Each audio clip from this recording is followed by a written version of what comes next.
क्वचितच असे नेते असतात जे कार्यकर्त्यांच्या हृदयाशी जोडले जातात. त्यातीलच एक नाव म्हणजे संदेश पारकर. गतवर्षी आई वडिलांच्या निधनामुळे संदेश पारकरांचा वाढदिवस साजरा होऊ शकला नव्हता. विशेष म्हणजे त्यानंतर पारकर तब्बल 17 वर्षांनी कणकवलीच्या नगराध्यक्षपदी विराजमान झाले. अर्थातच यावर्षीच्या वाढदिवसाला 4 चांद लागले. याचाच परिणाम म्हणजे संदेश पारकरांचा यंदाचा वाढदिवस धूमधडाक्यात साजरा होत असून त्याचा प्रत्यय जिल्हाभर ठिकठिकाणी लागलेल्या बॅनरबाजीतून दिसून येतोय. विशेष म्हणजे अनेक बॅनरवर पारकर यांचा उल्लेख भावी खासदार, भावी आमदार असा असल्यानं अनेकांच्या भुवया उंचावल्या. आमदार, खासदार वगैरे उल्लेख असलेले हे बॅनर नेमकं काय सांगू इच्छितात असा प्रश्न राजकीय वर्तुळात उपस्थित होऊ लागलाय. संदेश पारकरांचा वाढदिवस जिल्हावासियांसाठी नेहमीच खास राहिलाय. हा एकच नेता आहे ज्याचा वाढदिवस एखाद्या इव्हेंट सारखा असतो. 14 जुलैला अगदी जिल्हाभर आणि खास करून कणकवली शहरात भरगच्च कार्यक्रम असतात. मात्र मागील काही वर्षांमध्ये कार्यक्रमांची रेलचेल थोडीशी कमी झाली होती.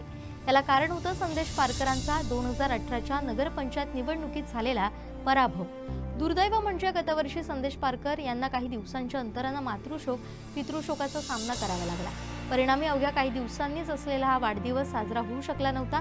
पण डिसेंबर महिन्यात पारकर कणकवलीचे नगराध्यक्ष बनले आणि त्यांच्या कार्यकर्त्यांमध्ये पुन्हा एकदा हुरूप आला. याच पार्श्वभूमीवर संदेश पारकरांचा वाढदिवस साजरा होतो. सिंधुदुर्गातील प्रत्येक शहरात शुभेच्छांचे बॅनर लावले गेले. कणकवली शहर तर बॅनरनं फुलून गेले.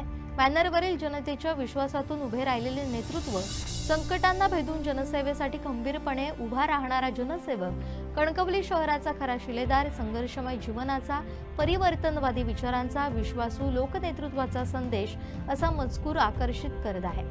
पण अनेक ठिकाणी भावी आमदार, भावी खासदार असे मजकूर असलेले बॅनर सर्वांचेच लक्ष वेधून घेत आहे. नगराध्यक्ष झाल्यानंतर पारकर हे अद्याप तरी ठाकरे शिवसेनेत असले तरी ते सत्ताधारी पक्षात प्रवेश करणार असल्याच्याही चर्चा आहे. पारकर हे अजातशत्रू व्यक्तिमत्व मानले जातात. सर्वच पक्षातील मंडळींसमवेत त्यांचे सलोख्याचे संबंध आहेत. आगामी लोकसभा, विधानसभा निवडणुकांना अद्याप 3 वर्ष आहेत.